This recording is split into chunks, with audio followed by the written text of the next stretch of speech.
Hello everyone, कैसे हो आप? आज हम जो है स्थिर वैद्युतिकी का चैप्टर हम पढ़ने वाले हैं। हिंदी मीडियम में ये होने वाला है। ठीक है।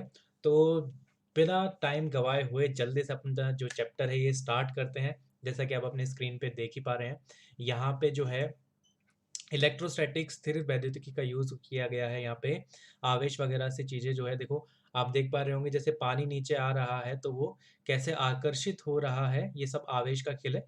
इसको हम धीरे धीरे समझेंगे। ठीक है। तो आज का लेक्चर अपना स्टार्ट करते हैं हम। आज के लेक्चर में जो हम करने वाले हैं, आज के लेक्चर में हम पढ़ने वाले हैं स्थिर वैद्युतिकी। अपना ये जो है 12th क्लास का जो है फर्स्ट चैप्टर होता है। कौन कौन से चैप्टर हम पढ़ने वाले हैं वो मैं आपको डिटेल में बताऊंगा। ठीक है। तो एक एक करके जो है इन्हें जल्दी से हम स्टार्ट करते हैं। ठीक है। तो हम स्थिर वैद्युतिकी पढ़ने वाले हैं। अब देखो, हमने 12th क्लास की जो फिजिक्स है ना, उसको 3 पार्ट में जो है, 3 भागों में जो है विभाजित हमने किया है। पहला जो है अपना है वो है विद्युत चुंबकत्व। क्या है अपना पहला जो है अपना टॉपिक जो है, या फिर अपना चैप्टर अगर कहें, विद्युत चुंबकत्व। चैप्टर नहीं है, पूरा का पूरा सेक्शन है विद्युत चुंबकत्व। मेरी राइटिंग थोड़ी सी अभी खराब है। ठीक है। तो इसको ज़्यादा माइंड मत करना, धीरे धीरे जो है मेरी राइटिंग सुधर जाएगी। ठीक है। तो विद्युत चुंबकत्व, इसको हम इंग्लिश में इलेक्ट्रोमैग्नेटिज्म भी बोलते हैं। क्या बोलते हैं हम इसे? इलेक्ट्रोमैग्नेटिज्म। इलेक्ट्रोमैग्नेटिज्म भी हम नाम से इसे जानते हैं। ठीक है। अच्छा, फिर हम पढ़ेंगे प्रकाशिकी। पढ़ेंगे प्रकाशिकी में भी, यानी कि ऑप्टिक्स प्रकाशिकी, जिसे हम हिंदी में प्रकाशिकी बोलते हैं, ऑप्टिक्स बोलते हैं। प्रकाशिकी में भी हम 2 तरह की जो है प्रकाशिकी पढ़ेंगे, तरंग प्रकाशिकी। और प्रकाशिकी को हम ऑप्टिक्स भी बोलते हैं, इसे हम पढ़ेंगे तरंग प्रकाशिकी। और क्या होगा बताइए? तरंग प्रकाशिकी और किरण प्रकाशिकी, ray optics and wave optics. तो इसको भी हम 2 भागों में विभाजित कर सकते हैं आगे। तरंग प्रकाशिकी, पहले हम देखेंगे किरण प्रकाशिकी। किरण प्रकाशिकी को हम पढ़ेंगे किरण प्रकाशिकी, फिर हम पढ़ेंगे तरंग प्रकाशिकी। किरण प्रकाशिकी, किरण किसी वस्तु का नाम नहीं है, क्या है? ये चैप्टर का नाम है। ठीक है। किरण प्रकाशिकी और फिर तरंग प्रकाशिकी, वेव ऑप्टिक्स और जियोमेट्रिकल ऑप्टिक्स। ठीक है। इन सब को हम पढ़ने वाले हैं। अच्छा, फिर अपने एंड में आ जाएगा मॉडर्न फिजिक्स, जिसे हम भौतिक विज्ञान के नाम से भी जानते हैं। भौतिक विज्ञान, भौतिक विज्ञान बोले या फिर क्या बोले, मॉडर्न फिजिक्स बोले, मतलब क्या है? सेम ही है। ठीक है। इंग्लिश में इसे हम मॉडर्न फिजिक्स बोलते हैं।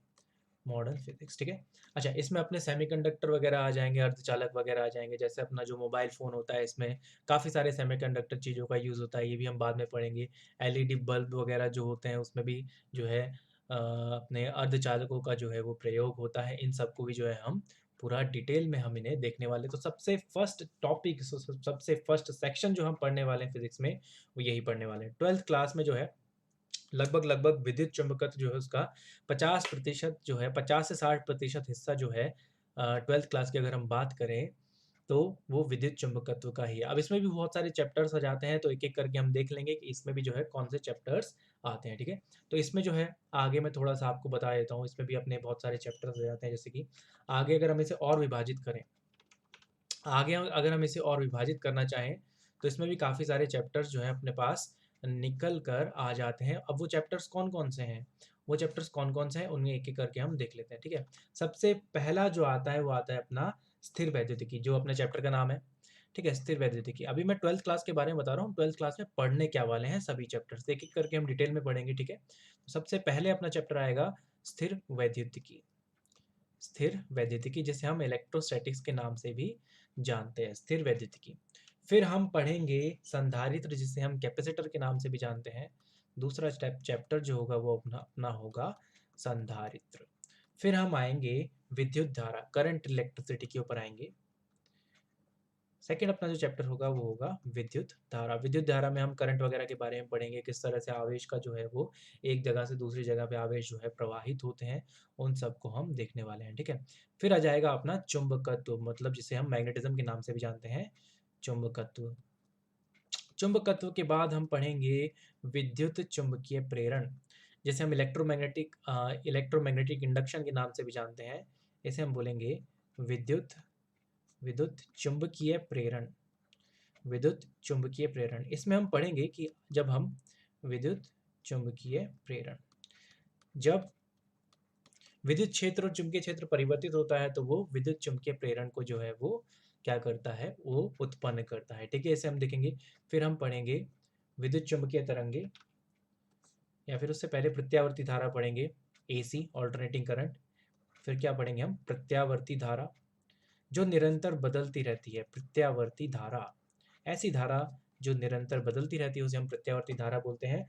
और एंड में हम पढ़ेंगे, बिल्कुल एंड में हम पढ़ने वाले हैं, क्या पढ़ेंगे हम, बिल्कुल एंड में हम पढ़ेंगे इलेक्ट्रोमैग्नेटिक वेव्स या फिर विद्युत चुम्बकीय तरंगे।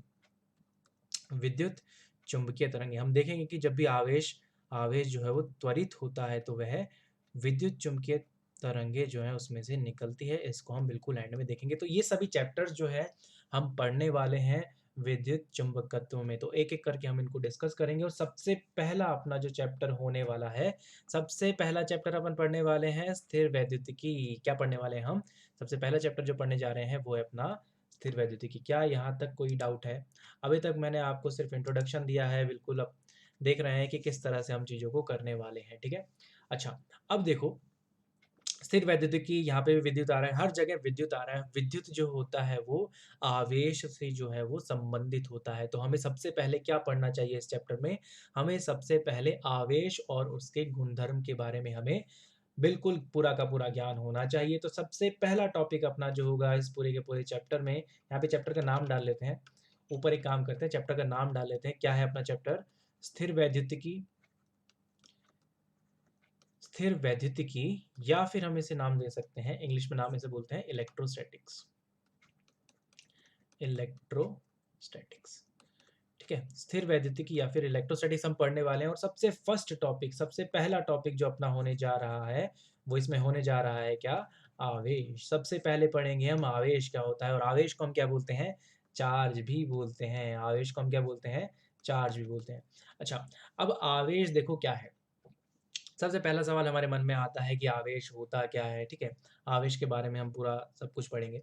आवेश देखो होता क्या है, देखो जिस तरह से द्रव्यमान किसी भी वस्तु की क्या है, किसी भी वस्तु के अंदर उसकी क्या है, मूलभूत मूलभूत उसकी क्या है, एक विशेषता है। जैसे द्रव्यमान किसी भी वस्तु की एक मूलभूत विशेषता है, उसी प्रकार आवेश भी जो है वो किसी भी वस्तु की मूलभूत विशेषता होती है। ना तो इसे आप जो है परिवर्तित कर सकते हैं और ना ही इसे मैं परिवर्तित कर सकता हूँ। वो होता है तो होता है, उसे हमें पढ़ना जो है बिल्कुल ज़रूरी है। इसलिए आवेश जो है होता है, ये हमें मानना पड़ेगा। आवेश मतलब, आवेश एक वस्तु की एक ऐसी विशेषता है जिससे उसमें जिससे उसमें जो है इलेक्ट्रिसिटी वगैरह आती है, जिससे उसमें विद्युत धारा वगैरह जो है आती है। ठीक है, अच्छा अब आवेश जो है वो किस तरह का होता है। आवेश की जो है ऐसा ही मात्रक जो है, आवेश का जो है वो क्या होता है, ऐसा ही मात्रक जो है, ऐसा ही यूनिट की अगर हम बात करें आवेश की तो वो क्या होती है, कूलाम होती है। ठीक है, क्या होती है वो, कूलाम होती है, जिसे हम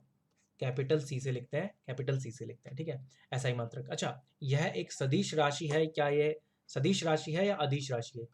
क्या आवेश की कोई दिशा होगी क्या? आवेश की कोई दिशा नहीं होगी, मतलब ये कैसी राशि है, एक अदिश राशि है, इसकी कोई भी दिशा वगैरह नहीं होगी।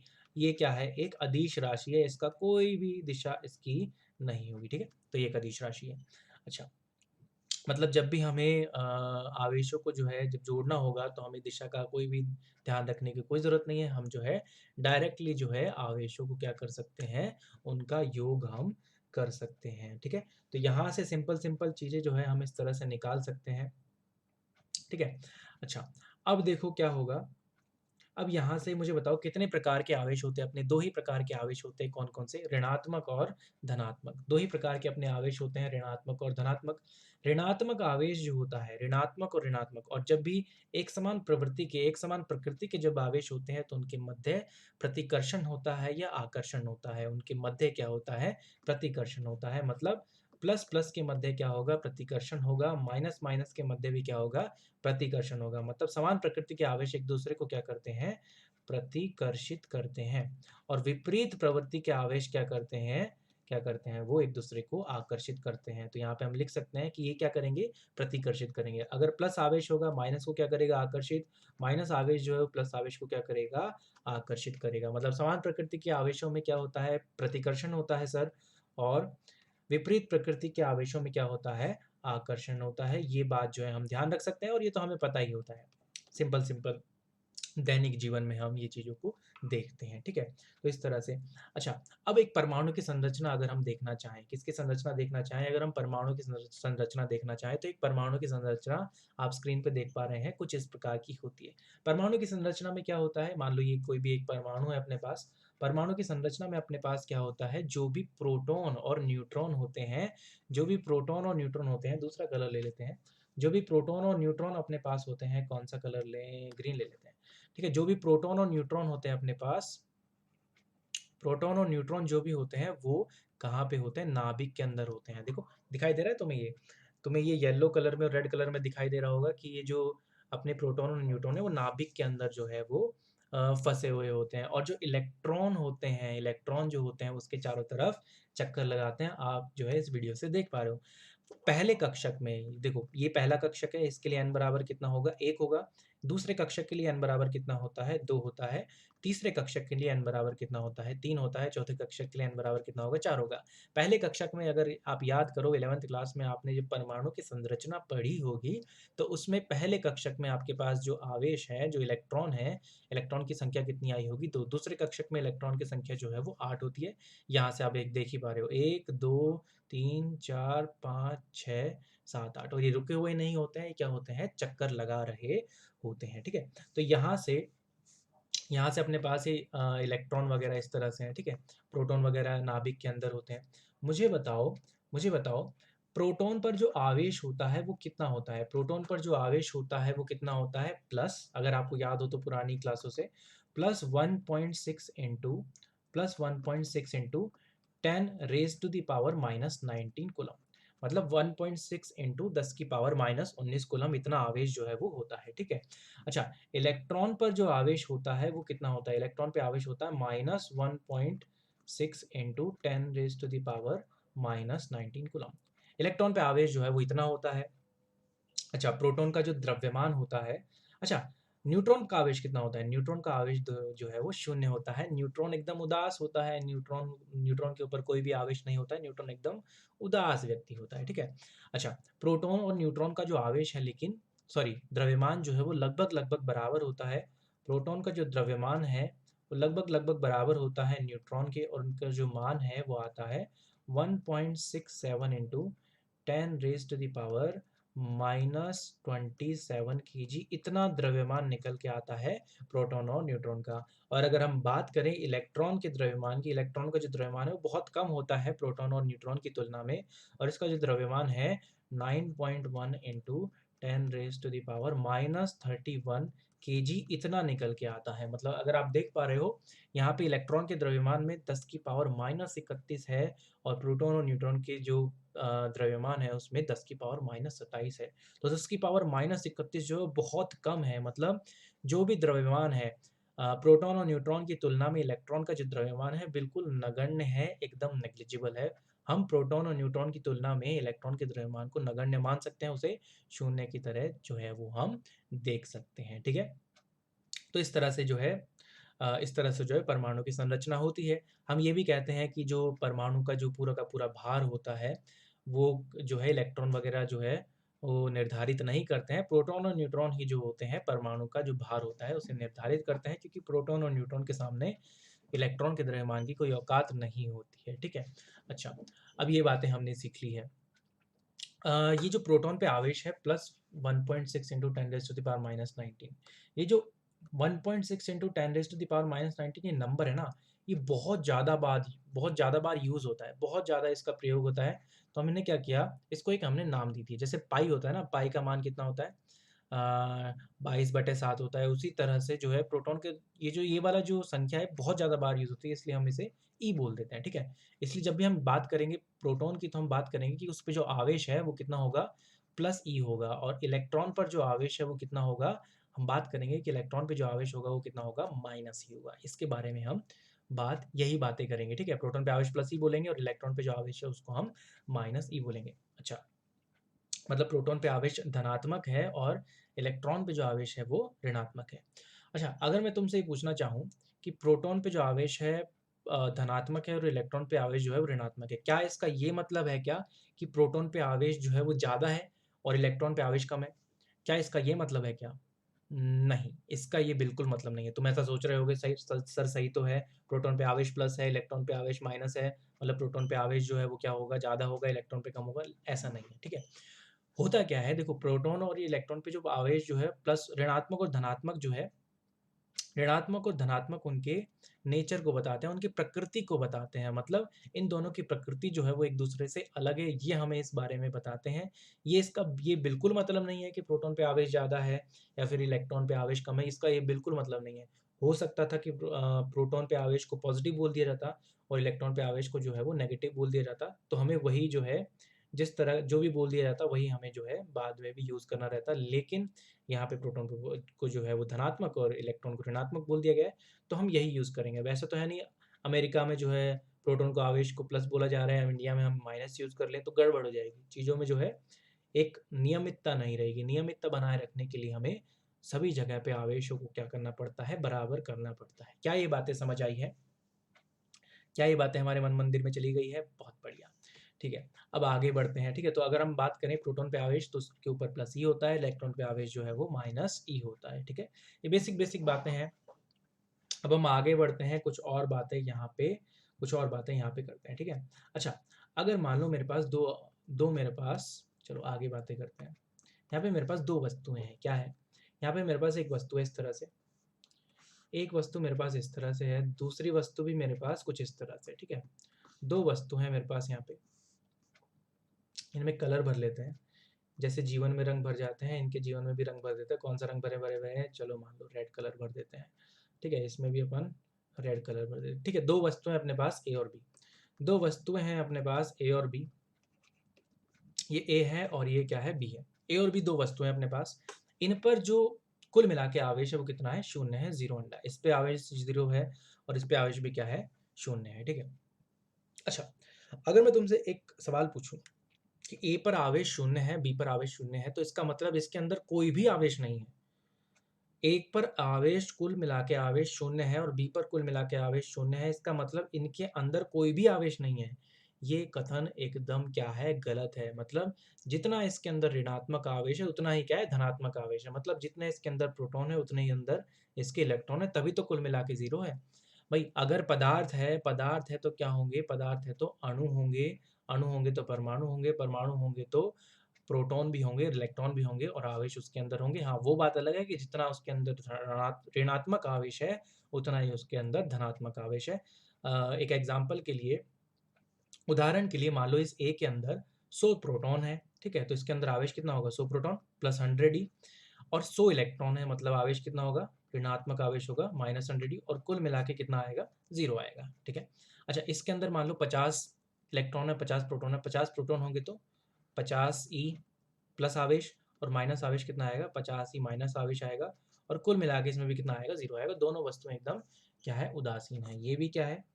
उदासीन है। ये उदासीन है, ठीक है? और ये भी क्या है? ये भी जो है अपना उदासीन है। दोनों की दोनों वस्तुएं जो है एकदम उदासीन है एकदम, ठीक है? दोनों की दोनों वस्तुएं उदासीन है, ठीक है? ये मैंने पढ़ लिया। अब मैं क्या करता हूँ, अब मैं इलेक्ट्रॉनों को क्या करता हूँ, एक एक वस्तु से उठा के दूसरे वस्तु पे तोड़ के लेके जाना स्टार्ट कर देता हूँ। मतलब ए से मैंने इलेक्ट्रॉन को उठाया और बी पे जो है मैंने उसमें स्थानांतरित उसको कर दिया। इलेक्ट्रॉन को जो मैंने ए से उठाया बी पे मैंने स्थानांतरित कर दिया। एक इलेक्ट्रॉन जब मैं लेके गया, पहले इसके पास ए के पास कितने इलेक्ट्रॉन थे? 100 इलेक्ट्रॉन थे। एक मैं उससे ले गया तो इसके पास कितने बच गए? क्या 99 इलेक्ट्रॉन बच गए? 100 तो प्रोटॉन है और 99 जो है वो इलेक्ट्रॉन है। तो मुझे बताओ कि यहाँ पे इलेक्ट्रॉन की कमी हो गई या इलेक्ट्रॉन की अधिकता हो गई? इसमें क्या होगा? इलेक्ट्रॉन की कमी यहाँ पे हो जाएगी। इलेक्ट्रॉन की जब कमी यहाँ पे हो जाएगी तो इस पर आवेश जो है वो कितना आएगा? इस पर आवेश जो है वो प्लस ई आ जाएगा। कैसे भाई? धनात्मक आवेश प्रोटॉन तो अभी भी उतना है, मतलब धनात्मक आवेश ये उतना का उतना है, प्लस 100 ही उतना का उतना है, लेकिन इलेक्ट्रॉन जो है वो कम हो गए, ऋणात्मक आवेश कम हो गए, तो माइनस 99 ई है, ठीक है? ऋणात्मक आवेश कम है, धनात्मक आवेश ज़्यादा है, तो कुल मिला के जो आवेश हो कितना जाएगा? प्लस ई। और यहाँ पे इलेक्ट्रॉनों की संख्या अब बढ़ जाएगी, एक बढ़ जाएगी, मतलब -51 ई ऋणात्मक आवेश आ जाएगा। तो यहाँ पे जो आवेश है वो कितना जाएगा? माइनस ई आ जाएगा, ठीक है? इस तरह से एक इलेक्ट्रॉन लेके जाऊंगा तो मैं ये कहानी होगी, ठीक है।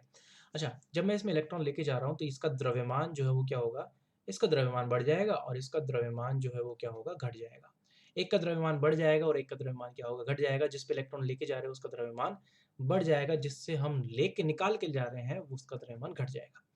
5 इलेक्ट्रॉन ले जाते हो तो क्या होगा, एक इलेक्ट्रॉन ले गए तो प्लस ई और माइनस ई आवेश आया। अगर हम 5 इलेक्ट्रॉन लेके जाते तो इस पे कितना आवेश आता, +5 ई आवेश आता, और इस पे कितना आता, -5 ई आवेश आता। 10 इलेक्ट्रॉन लेके जाते तो इस पे आवेश आता +10 ई, और इस पे कितना आता, -10 ई जो है आवेश आता। अच्छा, मुझे बताओ क्या हम 2.5 इलेक्ट्रॉन तोड़ के ले जा सकते हैं क्या? 2.5 इलेक्ट्रॉन तोड़ के ले जाना पॉसिबल नहीं है। 2.5 इलेक्ट्रॉन तोड़ के हम ले जाते तो इस पे आता +2.5 ई और इस पे आता -2.5 ई। 2.5 इलेक्ट्रॉन तोड़ के ले जाना पॉसिबल नहीं है, मतलब ये आवेश जो है वो संभव नहीं है। ये जो है इस तरह के आवेश जो है वो संभव हो जाएंगे। -e, -5 ई, -10 इस तरह के आवेश जो संभव है। इस तरह के आवेश 2.5 इलेक्ट्रॉन जो है वो तोड़ के ले जाना पॉसिबल नहीं है, संभव नहीं है, तो इस तरह के आवेश भी संभव नहीं है, ठीक है। अच्छा, 1.5 इलेक्ट्रॉन तोड़ के ले जा सकते हो क्या? नहीं, तो मतलब +1.5 ई इलेक्ट्रॉन, ये आवेश भी जो है संभव नहीं है। -1.5 ई, ये आवेश भी संभव नहीं है, ठीक है। 1.3 ई इलेक्ट्रॉन, ये आवेश संभव है क्या? ये भी संभव नहीं है और ये भी संभव नहीं है, ठीक है। तो इस तरह के आवेश जो है वो संभव नहीं है। किस तरह के आवेश संभव है? एक इलेक्ट्रॉन तोड़ के ले जाओगे तो आवेश आएगा +e -e, 2 तोड़ के ले जाओगे तो +2e -3, +2e -2e, +3e -3, +4e -4e, +5e -5e। तो किसी भी वस्तु पर जो आवेश हो सकता है वो कितना हो सकता है, ±ne। किसी भी वस्तु पे जो आवेश हो सकता है वो क्या हो सकता है, ±ne ही वो हो सकता है। बोलो क्या ये बात समझ आती है? किसी भी वस्तु पे जो आवेश है वो ±ne होता है, और यहाँ पे n जो है वो, n की जो संख्या है वो 0, 1, 2, 3 इस तरह से जो है वो चलती जाएगी, ठीक है। तो किसी भी वस्तु पे जो आवेश है वो इस तरह से हो सकता है, मतलब E का जो है वो पूर्णांक गुणांक होगा, ठीक है। मतलब किसी वस्तु पे जो आवेश है वो E का पूर्णांक गुणांक होगा, ठीक है। अच्छा, ये बात हमें समझ आती है। तो मुझे बताओ किसी भी वस्तु पे आवेश जो है वो क्या √3e हो सकता है क्या? नहीं, √3 का मान 1.732 होता है, तो ये भी संभव नहीं है। क्या पाई e हो सकता है? 4 पाई नहीं। क्या 4 पाई हो सकता है? 4 पाई भी नहीं हो सकता है, ठीक है। और यहाँ से हम देखेंगे 1/2e, ये हो सकता है? नहीं हो सकता। तो इस तरह के आवेश जो है वो किसी वस्तु पर संभव नहीं है। किसी वस्तु पर जो आवेश संभव है वो ±n ही है, मतलब किसी भी वस्तु पर जो आवेश है वो ई का क्या होता है, पूर्णांक गुणांक होता है, ठीक है। तो यहाँ पे हम लिख सकते हैं किसी भी वस्तु पर आवेश, किसी वस्तु पर आवेश, किसी वस्तु पर आवेश ई का पूर्णांक गुणांक होता है, पूर्णांक गुणांक होता है, ठीक है। किसी भी वस्तु पर जो आवेश है वो कुछ इस तरह से होता है, ये हमें ध्यान देने वाली बात है, ठीक है। अच्छा, तो यहाँ पे अगर मैं तुम्हें पूछूं, मतलब 2.5 इलेक्ट्रॉन को तोड़ के लेके जाना पॉसिबल नहीं है। ऐसा क्यों पॉसिबल नहीं है? क्योंकि हम ऐसा मानते हैं कि इलेक्ट्रॉन का आगे आगे और विभाजन कर पाना, इलेक्ट्रॉन को आगे और विभाजित कर पाना संभव नहीं है। इसलिए हम मानते हैं कि जो आवेश है उसकी सबसे छोटा जो उसका सबसे छोटा जो मान है वो क्या होता है? आवेश का सबसे छोटा मान क्या होता है? ई होता है। तो यहाँ पे हम लिख सकते हैं आवेश की सबसे छोटी इकाई, आवेश की आवेश की सबसे छोटी इकाई क्या लिखेंगे हम? आवेश की आवेश, राइटिंग खराब हो रही है, आवेश की सबसे, एक सेकेंड रुको, आवेश की सबसे छोटी इकाई, आवेश की जो सबसे छोटी इकाई है वो क्या होगी? आवेश की सबसे छोटी इकाई को हम लिख सकते हैं ई, ठीक है। आवेश की सबसे छोटी इकाई जो है वो क्या होती है? ई, ठीक है। किसी भी वस्तु पे जो आवेश है वो ±n ही होता है। ये जो सिद्धांत निकल के आता है इसे बोलते हैं हम क्वांटीकरण का सिद्धांत। क्या बोलते हैं हम इसे? क्वांटीकरण का, इसे बोलते हैं हम क्वांटीकरण का सिद्धांत। क्वांटीकरण, क्वांटीकरण का नियम या सिद्धांत जो भी आप कहना चाहो, ठीक है। क्वांटीकरण का नियम। अब क्वांटीकरण का नियम क्या होता है, क्वांटा क्या होता है? देखो, क्वांटा को समझते हैं। देखो क्या होता है, मान लो एक दीवार है, दीवार किससे मिलके बनी है? दीवार जो है वो ईंटों से मिलके बनी है, ठीक है? जो सबसे छोटी इकाई होती है, जो सबसे छोटी इकाई होती है उसे हम क्या बोलते हैं? क्वांटा बोलते हैं। जो सबसे छोटी इकाई होती है उसे हम क्या बोलते हैं? क्वांटा बोलते हैं। मतलब ये जो दीवार है उसका क्वांटा क्या होगा? दीवार है उसका क्वांटा क्या होगा? दीवार के जो क्वांटा की हम बात करेंगे, तो मतलब दीवार की सबसे छोटी इकाई क्या होगी? एक ईंट होगी, ठीक है? मतलब उसी तरह से आवेश जो है, आवेश की सबसे छोटी इकाई क्या है? आवेश की सबसे छोटी इकाई है ई। मतलब ये जो ई है वो क्या है? आवेश का क्वांटा है। तो इस ई को हम और क्या बोल सकते हैं? इसे हम बोल सकते हैं क्या है ये? आवेश का क्वांटा।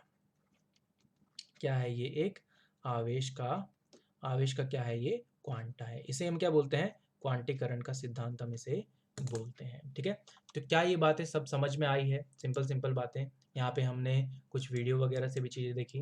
ये वाली चीज़ जो है मैं तुम्हें नेक्स्ट लेक्चर में बताऊंगा, किस तरह से जो है प्रेरण वगैरह होता है, प्रेरण वगैरह से किस तरह से हम वस्तुओं को जो है आवेशित कर सकते हैं, वो मैं तुम्हें नेक्स्ट लेक्चर में समझाऊंगा। क्या ये आज का लेक्चर समझ आया है? बिल्कुल सिंपल सिंपल बातें थी जो आज हमने की है।